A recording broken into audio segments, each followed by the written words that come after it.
मैं हूं शाह मोहम्मद इमरान और आप देख रहे हैं जाग मेरे शहर न्यूज़ चैनल। खामगांव आगार की एसटी बस पुल पर से फिसलकर नदी के बहते पानी में जा गिरी। ये मामला 18 अक्टूबर बरोज़ पीर को पेश आया। पुल की ऊंचाई कम होने के सबब खुशकिस्मती ये रही कि कोई भी जानी नुकसान नहीं हुआ। खामगांव के करीब देउड़ गाँव शाकर शाहजोड़ेल उतारी पुल पर गड़ों की वजह से बस फिसलकर नदी के बहते पानी में जा गिरी।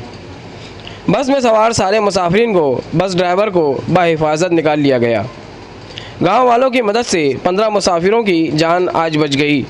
अगर पुल के घड़ों को पहले ही दुरुस्त कर लिया गया होता तो यह हादसा टाला जा सकता था। इस तरह की बातें भी एतराफ़ में चल रही है।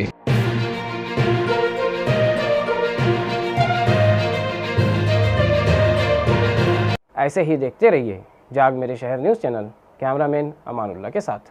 ऐसे ही अवामी बेदारी वाले वीडियोस देखने के लिए हमारे न्यूज़ चैनल को सब्सक्राइब करें और बेल आइकन के बटन पर क्लिक करके ऑल का ऑप्शन सिलेक्ट कर लें ताकि हमारी हर वीडियोस की नोटिफिकेशन आपको मिलती रहे।